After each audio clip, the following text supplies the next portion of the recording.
Good Wednesday morning to you. Welcome on into Morning JOX, JOX 94.5.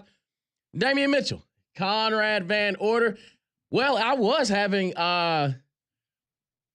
just getting the morning started. Feeling good. I felt like, hey, man, we get a chance to talk about, some NBA action starting up last night. Very historic in both games with the Celtics and the Knicks and also the Timberwolves and the Lakers. But it's very rare at Morning JOX that we get a chance to kind of break some news and also break some hearts, especially if you are a Titans fan. I think it's more of where they're going as opposed to the fact that we're actually shipping them off, because we kind of tell that the DeAndre Hopkins, I guess you'd say, marriage didn't work as well as we wanted it to the past couple seasons. The Kansas City Chiefs and the Tennessee Titans are finalizing a trade deal to send DeAndre Hopkins to Kansas City. It's like the rich can continue to get richer. With Rashee Rice going down to injury for the Kansas City Chiefs, they've been looking for a piece to kind of, hold over till he can potentially come back. But so good Wednesday morning, everybody. I hope everybody's doing better than I am right now. It's not the fact that we're sending D-Hop away. We're sending him to the Kansas City Chiefs of all places. Like, you're telling me we couldn't have sent him, to, I guess, like Atlanta. We couldn't have sent him to, New Orleans. They're looking for a true number one, because obviously Chris Olave can't consistently get it done. But Damien, he's averaging 2.5 catches a game. Have you seen the quarterback play? Oh, yeah. That's terrible. Yeah. No, so I'm happy for the guy. Right. I mean, I am too. But Patrick Mahomes just continues to get richer. It's not like they didn't have, Travis Kelce out there. Xavier Worthy, I mean, he's going to end up coming into his own. But this is what great teams do, man. I wouldn't know. They figure it out. I wouldn't know. No. This is no. This is a lot to process.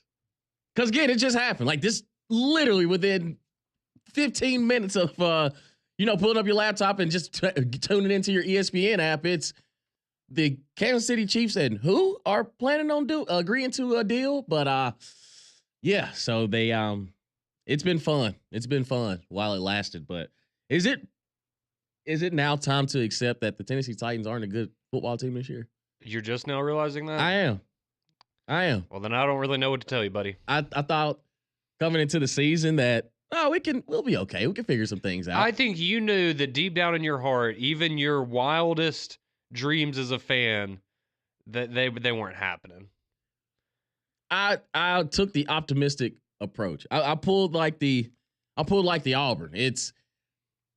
I'm given the resources. I'm given hey man, we're getting Calvin Ridley, D-Hop. I mean, he was a 1,000-yard receiver last year. We ended up getting Tyler Boyd. I mean, of course, we lose Derrick Henry, but we get Tony Pollard, and Tajay Spears kind of comes into his own. We're just a quarterback away. And then Will Levis shows every reason why I was not a big fan of him coming out of Kentucky. And yet I still didn't believe. I guess I have nobody to blame but myself in this situation. Would you still take him over Peyton Thorne, though? At this point, we might have to revisit that discussion. Get him an invite to training camp, man. I mean, what's the worst that could happen? That we draft him? Like, I mean, he's played a lot of football. He too was a transfer from a Big Ten school to the SEC, because I mean, you remember Will Levis started off at Penn State. Yes, he did. Came down to Kentucky, ended up being a second-round pick. Peyton Thorne goes from Michigan State to Auburn, and I'm just trying to think of, guys recently that have gone to the NFL that when they were in college we looked at, and especially here in the SEC, like Will Levis was never good. He was never great in college, right? Facts. Like, he was good at times, but I think we all kind of saw him for what he was. So it's just interesting how guys like that, maybe an Anthony Richardson, for example, like these guys that get so hyped up. Yeah. But we watch them every week and we go, I don't see it. And I understand, there are rare cases like, Josh Allen wasn't that amazing at Wyoming, in my opinion, but he did ultimately, he's the best quarterback in the NFL right now, probably. And so it's just, I don't know. It's just interesting how we kind of look at these guys and we try to build them up and go, oh, well, if they get the right coach or they get in the right system, it'll work out. And maybe it would have for some of them, but, you just watch these guys that we thought were trash at times in college, and then we somehow try to talk ourselves into they're going to be good in the NFL. But I guess it also goes the other way where you have somebody like Bryce Young that you think is going to be amazing, and then they end up being terrible as well. Yeah. So it's just, man, it's been honestly just kind of bad for But SEC quarterbacks going in the draft. yeah, but I feel the Bryce Young thing, it's kind of a mixture of he wasn't really. We went to an organization that didn't build anything around him, but also he didn't really. I mean, I think take he's him over the top. Either. Yeah, I was about to say, I think he's better than Will Levis and Anthony Richardson, but that's not saying anything. So yeah, right. That doesn't matter. No, but I think it's DeAndre Hopkins is about to be a Kansas City Chiefs. Kansas City Chiefs they are undefeated right now, the only undefeated team in the NFL. And then you add D-Hop, who again, he still got some juice left in the tank. Like he still got some good years left in him. And I'm telling you what, you put a ball around him or Xavier Worthy, I doubt if it's going to hit the ground. Yeah, it was more so just surprising because all the stuff yesterday was that Cooper Kupp was going to get traded to the Chiefs. That was the big talk around the NFL. And I hadn't even heard DeAndre Hopkins' name brought up until this morning. Then I see that the deal's, being finalized. And, we talked with the Titans. I'm trying to think. I want to say maybe it was after Alabama lost to Vanderbilt, and we talked to somebody from Nashville that covered the Titans and covered Vanderbilt a little bit. And because I remember I asked him about DeAndre Hopkins and, do you think they're going to trade him? And it was like, no, I mean, they're going to try to give it a whirl this year. And here we are like 2 weeks later, and he gone.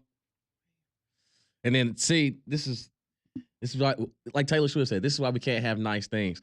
Lewis texted in, he says, since D felt so awesome about Saturday's game and bragged about it, Derrick Henry had a good game. Marcus Mariota had a great game. The Titans lost and then lost another great player to a Super Bowl contender. Remember to stay humble. There we go. I mean, they wouldn't let me enjoy it for at least 24 hours. But then I also remembered that the Titans did play on Sunday. So I honed in on Saturday to like, hey, this might be the most joy I have on the weekend. And it was. It was. But hey, listen. If Alabama had won, would you come on here on Monday and said Roll Tide? Absolutely. Yeah. Absolutely. Yeah. I mean, I'm a big Alabama guy. It's just during that week I wasn't. Just during that week I wasn't. Sometimes you can't don't get too close to it. You got to be very objective. And I know it's tough to see through. I know it's tough to look past those crimson colored glasses. It's actually not, because you kind of get used to it after a while. When you stick with the same shade, your eyes start to adjust. I feel worse for you. You're looking through a damn kaleidoscope. Like, what am I gonna do during this bye week? It's like, hey, man. Yeah, I don't know, man.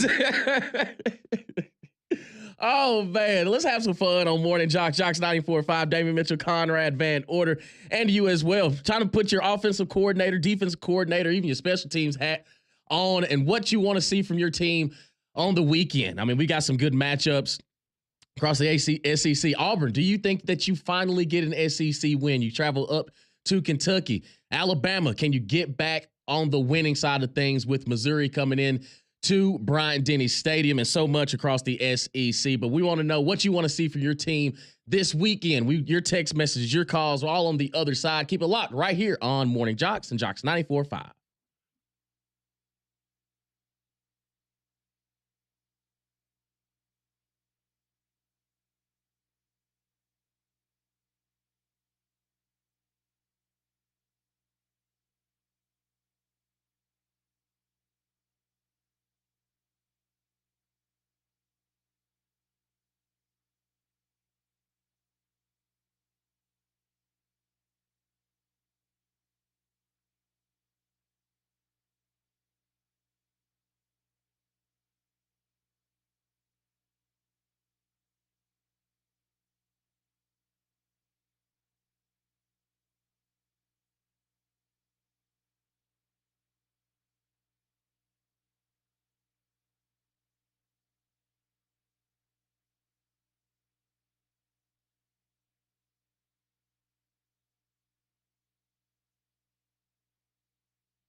Classic. 6:13 here on Morning JOX, JOX 94.5. Damian Mitchell, Conrad Van Order, and you as well. 205-834-9450 on this What You Want to See Wednesday. Time to put your offensive coordinator hats on, your defensive coordinator hats on. Even if you want to talk special teams, if you are the special teams coordinator, it's time to talk about it. What do you want to see from your team this weekend? And, of course, we love the interaction from you on the JOX text line and also the phone lines as well. Brandon from Tuscaloosa, he says, I'm a diehard Auburn fan. What I want to see is Freeze stick to his word and run Hunter 25-plus times, but I'm convinced that we probably won't win because this team it seems to invent new ways to lose. Ain't no lead safe in their hands. I think a lot of it just comes down to Kentucky defensively. If they look like they did earlier in the year, I think it might be a long day, but if you catch them slipping a couple times, then – because, we know offensively speaking, yeah. I look at this game for Auburn. If you could find a way to get 24, 27, 28, you should be winning the football game. You should. But that's easier. Yeah, it's easier said than done. But I don't know, man. When we go back and, I have to give Florida a lot of credit last week because going back watching that game, man, DJ Lagway looked extremely comfortable. From what we expected from Kentucky, especially in the front seven, it didn't really feel like he was rattled at any point. He felt very confident. He's just big. The more I watch him, he really kind of, he's solid. And he was putting balls on the money. And I think for Kentucky, they have, for as inconsistent as Auburn's offense is, you can say the same thing with Kentucky, but they actually have veteran guys around them, and they just still don't. They're not all gelling well together at one point in time.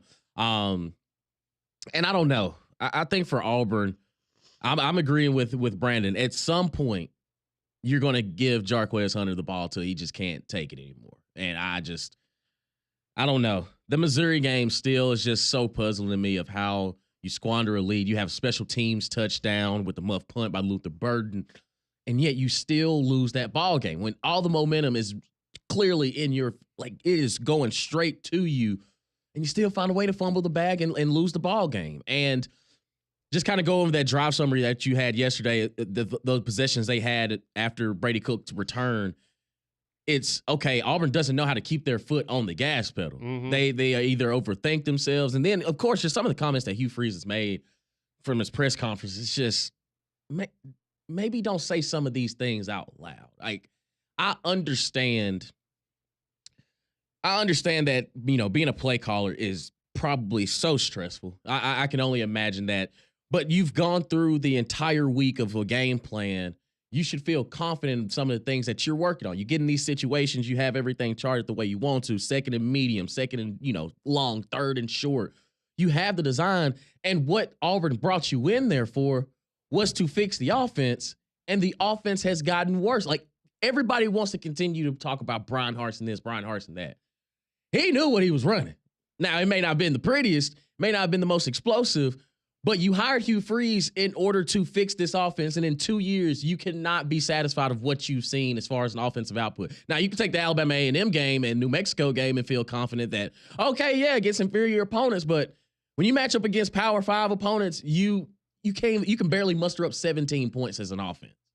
Yeah, you can go back and look at some of the games from the Brian Harsin era, and you could say, man, this offense was... They had an identity. They maybe not better or more explosive, but they were more efficient, they were able to move the ball more consistently and not make as many mistakes, and that's when you had, TJ Finley and Robbie Ashford as your quarterback, and Look, Peyton Thorne, I think we all have our own feelings about him, but he's significantly better than either of those guys. And so it's just, it's, I don't even really know what to say about Auburn anymore. That hasn't been said 100 times over throughout the course of the season. But again, going back to the thing with Jarquez, Florida ran it for 200 yards last week against this Kentucky team, and they do have a very good defensive front, but Florida was trotting out a true freshman running back because Montrell Johnson's gone down with injury again, and he goes out there, gets 22 carries, goes for over 100 yards.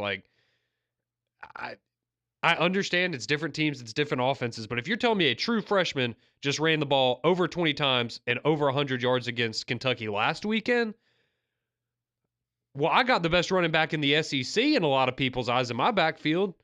I'll give it to him 13 times. Like, that's what, because again, and I'll give him credit, 19 carries last week. That's it. That is moving in the right direction. Right. And I will give them credit for that. However, yeah, dude, run the ball 25 times. Like, Lagway had 14 pass attempts last week. Again, I understand different players, different offense, different. Yeah, I get it. But he had 14 pass attempts last week. You ran the ball 44 times as a team. That's dedication to it. That's sticking with it. 44 rushes, and against the Kentucky front that had been good against the run game. Mm-hmm. And Florida was like, nah, this is the plan we've got. And they stuck with it.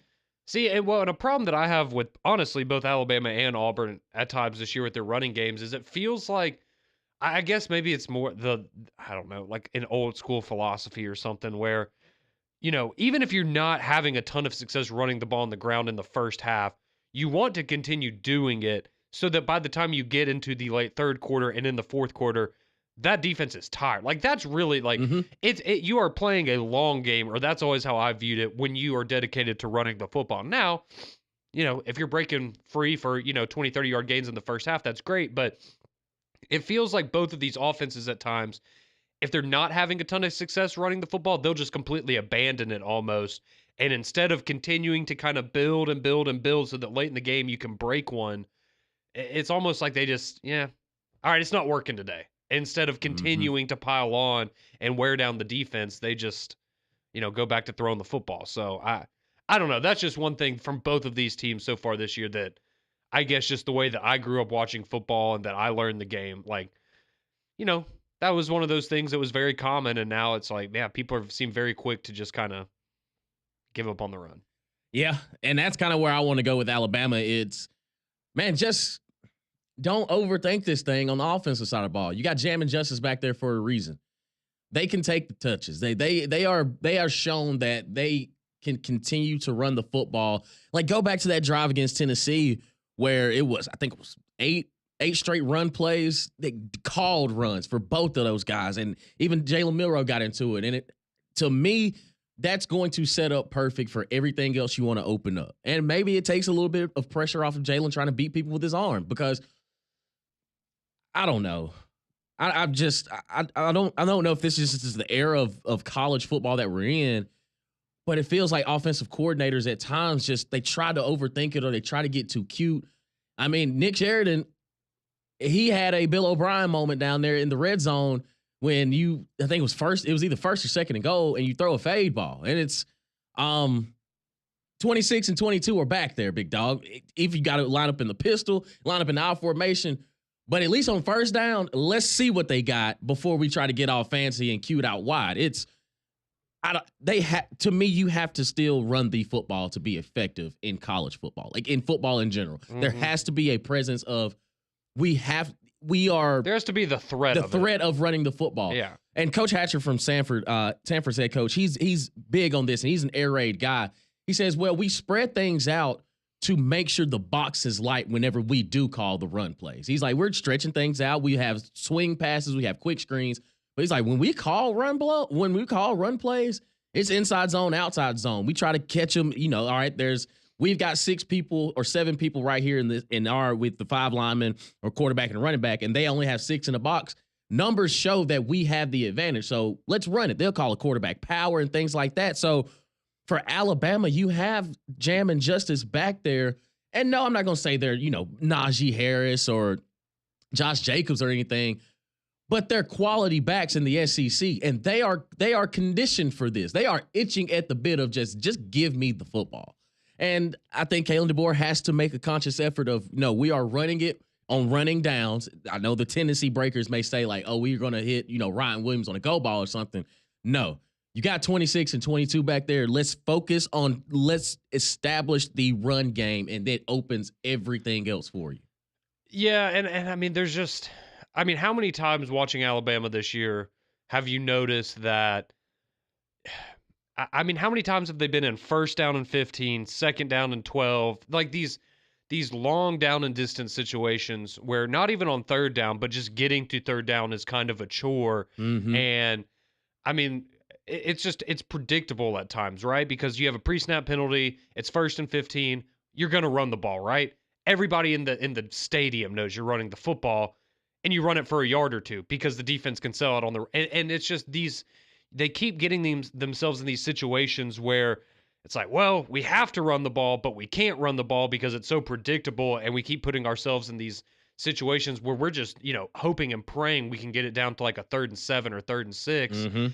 And there's just again, it's a lot of these issues that kind of come together, and they create issues in other parts of the game for you. And I thought this was a great stat. I got to give credit to Josh Pate because he put this stat out there last night about Alabama. So on the season so far, Alabama has had 53 third down attempts. 53. Okay. How many of those do you think are 3rd and 7 or longer? So 3rd and long out of 53.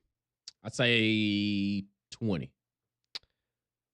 33. Oh my gosh. So 33 of their 53 third down attempts this year have been what you would consider 3rd and long. All right, even worse. Out of the 33 out of those 33 that have been 3rd and long, only converted 5 of them. That's not good at all. No, that's terrible. That's not good That's at terrible. all. And not many teams have success on 3rd and longs. Like, that's why it's such a low percentage Oh yeah. conversion rate. But that's where Alabama lives. Exactly, man. That's difficult. And like you said, to your point, you got to establish something on 1st and 2nd to at least make it manageable. Well, and that's where I get it. It can be predictable at times, but like, you can do a lot worse than running the football on 1st down and making it 2nd and 8. There are a lot worse scenarios out there, and I kind of just wish they would take that more often. Because again, I understand you can't average 2 yards a run over the course of a game and be successful, but again, you've got to chip away, and you've got to at least get Jalen Milroe in manageable situations, because when you're in 3rd and long, that's when the offensive line's going to fall. The protection's going to break down. He's going to take a sack. He's going to force a throw. All these different things that, again, kind of compound into each other. It's Seem frustrated. I am frustrated. See, it's all good, man. That's why because we're it's the fundamental things. Right. That's the most frustrating part. Is it stuff that we all learned when we were 7 years old? Like, this is the stuff that you've been working on your entire life. You've been doing this your entire life, and now you can't do it. I don't get it, man. I do not get it. You good? I'm good. I just big don't dog? get Hey, it. hey. I do not get it. It's a safe space, man. Let it out. This is your show, man. Breathe. Let it out, man. I understand. That's why I said put your offensive coordinator, defense coordinator hat on, and you went full OC. You got a little. The only thing you're missing now is a chalkboard, big dog. Sweet Jesus. But that's what we're here for. 205-834-9450. What you want to see from your team this weekend? Of course, we look at the SEC slate of games. Oklahoma traveling to Oxford, Mississippi to take on Ole Miss at 11 o'clock. Arkansas traveling to Starkville, taking on Mississippi State. Of course, Missouri and Alabama. That game at 2:30 on ABC. Texas takes the trip to Nash Vegas to take on the 25th ranked Vanderbilt Commodores. And, of course, the big matchup, LSU taking on Texas A&M there in College Station. And to wrap up the SEC slate, Auburn takes on Kentucky. Just got to throw that one in there. But we want to know what you want to see from your team this weekend. Get to your phone calls, your text messages on the other side. Keep it locked right here on Morning JOX and JOX 94.5.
6:30 here on Morning JOX, JOX 94.5.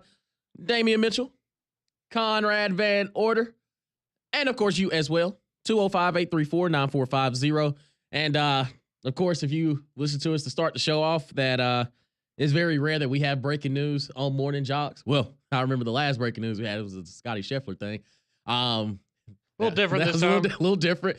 But the Tennessee Titans have now officially finalized a trade with the Kansas City Chiefs, sending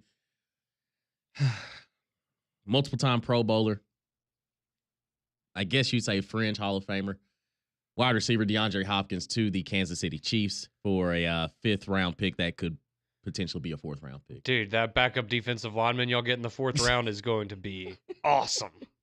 Awesome. No, we're gonna get a late bloomer at quarterback in the fourth round. Maybe. Probably like a Jalen Milroe at this point. You said it, not me. No, he's. I saw a mock draft yesterday that still had him going in the first round. And I'm just like, were we watching the same? Ooh, yeah. Who have we been watching the past few weeks? I don't know about. I don't know about that one, but people in the NFL love to, yeah, they love to. Hey, they're just like us. Sometimes you see someone that's real pretty, and you're like, oh, I can fix them. I can get you. I can turn them into. Oh yeah, I can get them straightened out, and you can't. Well, we tried at quarterback with Will Levis. That's exactly what our organization did, and you see where we are now. We're already, we're tanking for Shador. We're getting perfect timing playing in Nashville next year. Good luck with that. I don't think Tennessee was on that list that Prime and Shador had over the offseason of teams that they're not going to play for. Nah, everybody loves Nashville. Everybody loves the Titans. He can be the savior of the franchise. Now that you say it out loud, it doesn't really feel the same. Does it sound better than Will Levis being the savior of the franchise? Yeah. It does. Got a little bit more swag. Yeah. But listen, we can talk about that another day. We are trying to fix Alabama and Auburn's offensive and defensive fronts here on Wednesday, October 23rd. What you want to see Wednesday of like what you want to see from your team on Saturday as Missouri comes down to Bryant-Denny Stadium to take on the Alabama Crimson Tide, and Auburn hits the road again in Lexington, Kentucky. Somebody texts in and says that Alabama's offense is like the new Major League Baseball style, boom or bust, home run or strikeout. Yeah, I mean, there's a lot of that in baseball, yeah. And I think, again, that's part of just the going back to the general frustrations is man, did we forget what a 10-play drive looks like? But again, it goes back to can't really have those drives if you don't run the football consistently because, yeah, you either are going 3 and out or you're scoring a touchdown if you're throwing the ball 10 times in a row. Yep. Jamie takes in and says, morning, fellas. I want to see consistency on both sides of the ball from the Tide. I think defensively, you showed spurts of it. And I think that Tennessee's offense, once Dylan Sampson started really gelling and getting into his groove in that game, it was going to be hard for anybody on the front seven to really stop that. Now what did they do, though? They ran the ball in the first half and didn't have a lot of success, and then they continued to double down in the second half, and look what happened. Oh, my gosh. All you need is that one little crease.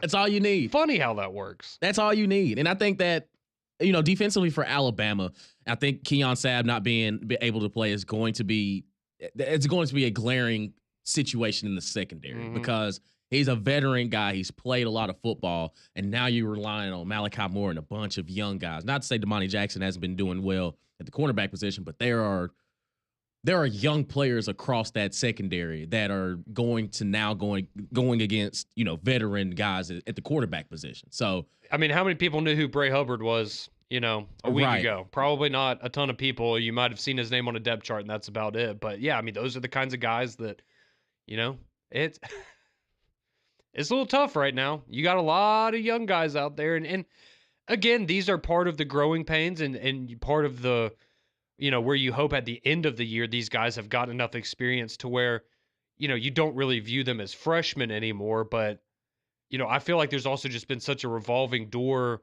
where, you had Zabian Brown earlier in the year and he has the big moments against Georgia. Now he's been a little banged up and he hasn't been out there. And, you had Mbakwe out there a lot last week and he's, he's clearly a little rough around the edges, has, Yeah. a ton of potential, but, stuff like the, pass interference call on third down, like just things that you can't do.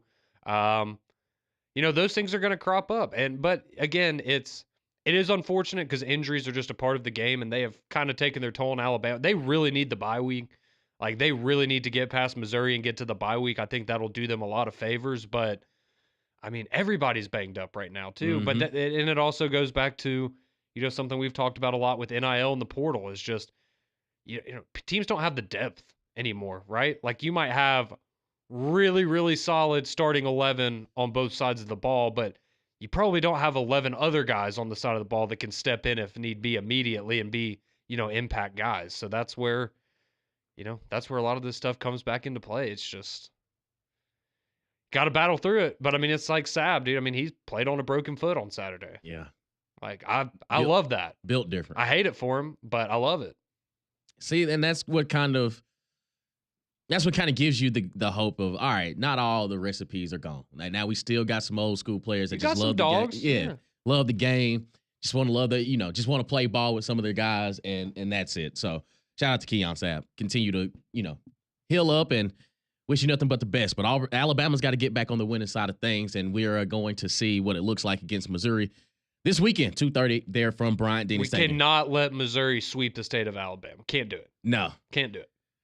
And Alabama right now, 13.5-point favorite at home. You're sick in the head if you take that. I'm convinced. And I know there's a lot of people out there that are going to. Yeah. Those are called degenerates. There's a hotline. about to say 205-834-9450. That'll get you on the text line and the phone line here, but we have a different number that we can give you if you're still. Oh man. That's what we call a stinker right there. Let's go to those phone lines. Let's talk to our buddy Wardam Don this morning. What's happening, Don? Hey, good morning, guys. How are you? Man, can't complain about a thing, brother. Hey, Conrad, buddy, we missed you up there yesterday, buddy. I know you had a lot going on, is what Damien told me. Oh yeah, no, it's I'm glad y'all had a good time up there with Pat and Landrum, and hopefully we'll be back up there next week to celebrate with everybody. Well, your buddy Constance was looking for you, and Damien, to tell you, she was all decked out yesterday in her Tennessee outfit. She was indeed. Oh, I'm sure she was, as I would have expected. But yeah, we had a good crowd and everything, and had a lot of Georgia people up there yesterday talking to Damien about some Georgia football. Yeah. And matter of fact, guys, I don't know if y'all know this or not, but a Georgia fan was telling me this the other day that they got a couple of guys back on their defense that hadn't been playing all year. The number 11 Walker and number 13 Williams, and that Williams number 13 I think he had 2 or 3 sacks in that game. So Georgia looked really good to me, and I think they're going to end up back in the SEC championship. But Damien, going back on Auburn, and you made some good points about Brian Harsin. At least Brian Harsin gave the ball to Tank Bixby. Yep. 20 times a game. I mean, and I don't know if y'all saw it or not, but Tank had the best game of his NFL career last Sunday. Mm-hmm. Yeah, he's been really good the last couple weeks. Yeah, but we talked about this the other day, fellas, and on that drive when we missed the field goal and everything, we ran the ball 8 straight times right down the field and get all the way down the 10-yard line, and you guys brought it up with Alabama. I mean, you run the ball all the way down there, and then you try to throw the ball 3 times and everything. Yeah. I just don't get the play calling. But I will say Lewis has to catch that, though. I mean, that was a perfect ball in the corner. Probably the best one Peyton Thorne's thrown all season. I agree. And as a matter of fact, the kid felt really bad, came out Sunday and apologized to everybody and everything. Hey, listen, I mean, I'm never going to knock a kid like some people do and everything. And I just think that's crazy. But the kid's playing his heart out. And he actually had a good game. Besides that, that was probably his best game he's had all year, except for that drop. Yeah. But I mean, guys, I think this is one game. This is, to me, the rest of the SEC games left. This is our best chance to win a game, in my opinion. Do y'all agree with that?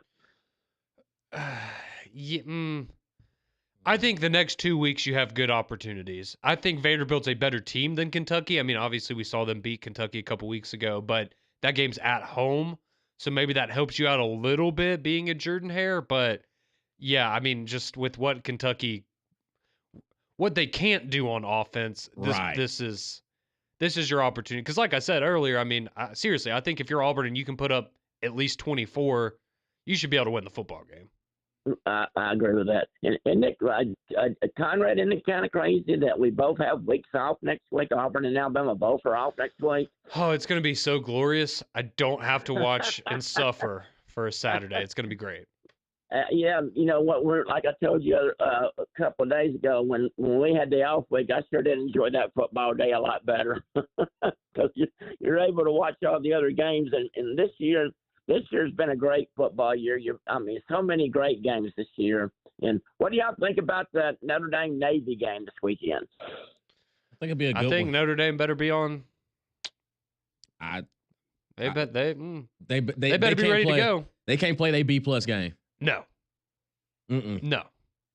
Because that Navy unit, they're legit.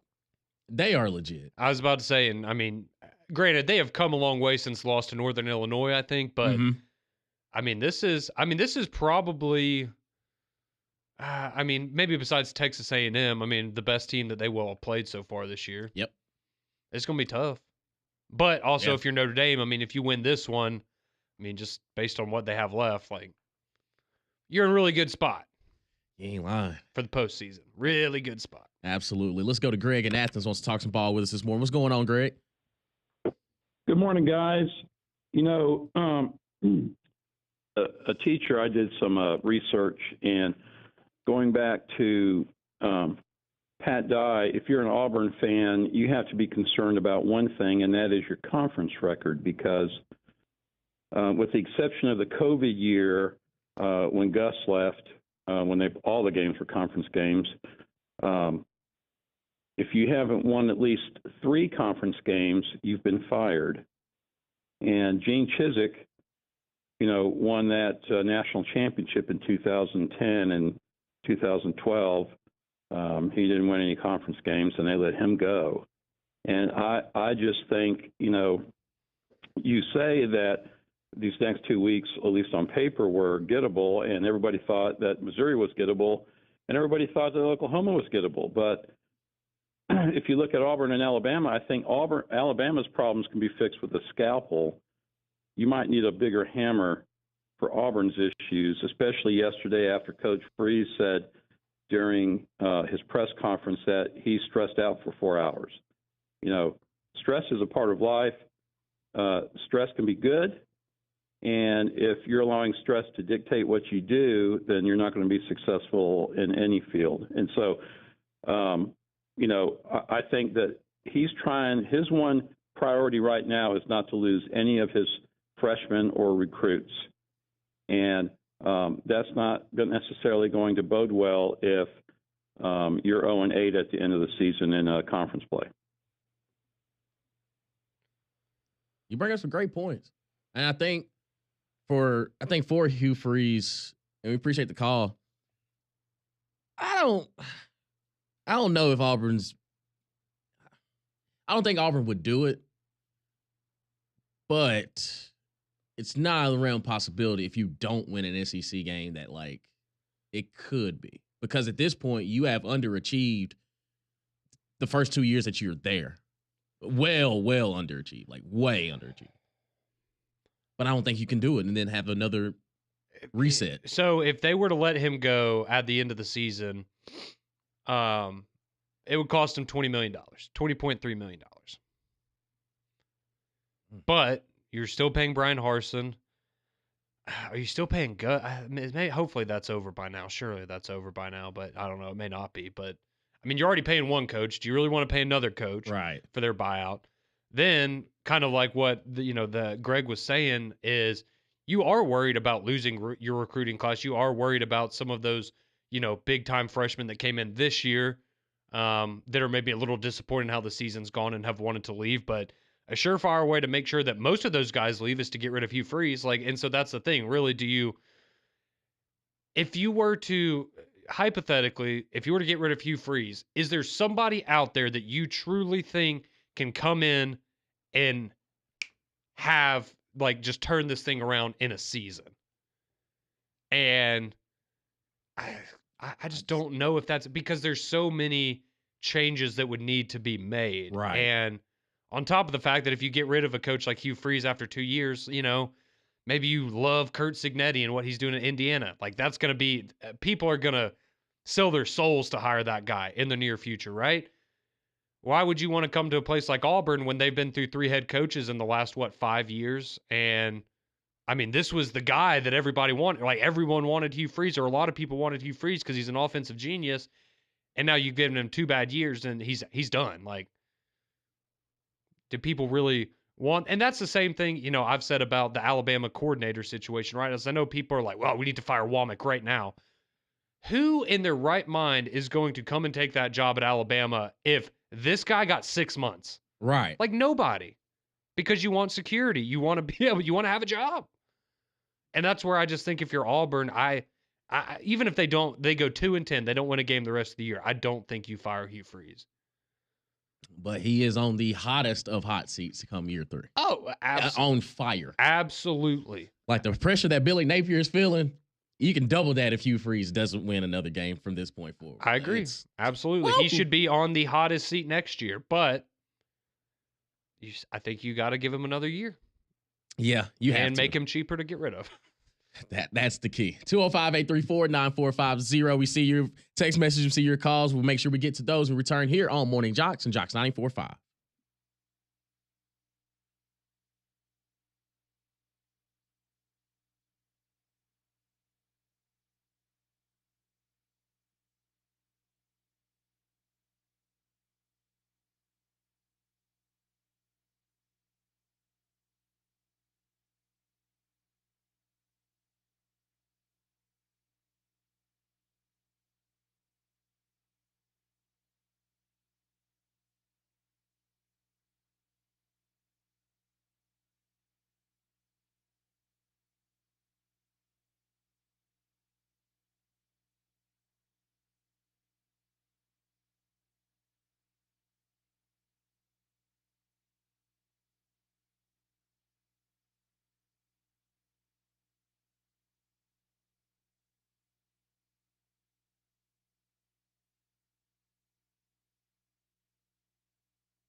No sleep. 6:51 here on Morning JOX. JOX 94.5. Damian Mitchell. Conrad Van Order. Well, I ain't heard this in a minute. It reminds me of college. I've been listening to some Post Malone lately because he was here. Right. He had his concert last week. I had a couple friends that went and said it was a good time. I'm sure a bunch of our listeners went and had a good time because I'm not a huge country music fan, and I know that's what his, I guess, last album was or whatever, but I rock with some Post Malone. And I was surprised, like, I saw a bunch of people there with their moms and stuff, and I'm like, right, I didn't rock Post Malone? Like, exactly. Okay. I didn't know he stretched this, like, I didn't know he either. stretched generations like that. I thought it was kind of, a little bit younger and a wild crowd. Oh, well, and when we were in Dallas for media days, like, he has his own, I think, like a Whataburger or something like that, that's like, or no, it's Raising Cane's, I think, and it's like designed like Post Malone, and like, talk about somebody that in that, like, national treasure. Really? And Post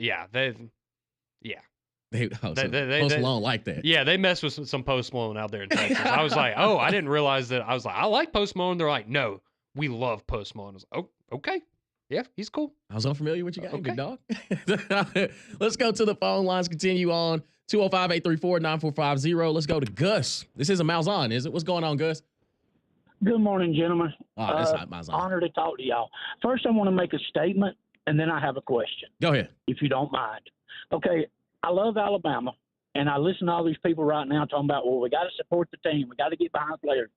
Well, I look at it this way. The way I used to tell my kids, just because I love you don't mean I got to like you right now. And yeah. Then my question, me and my son was talking about this Saturday.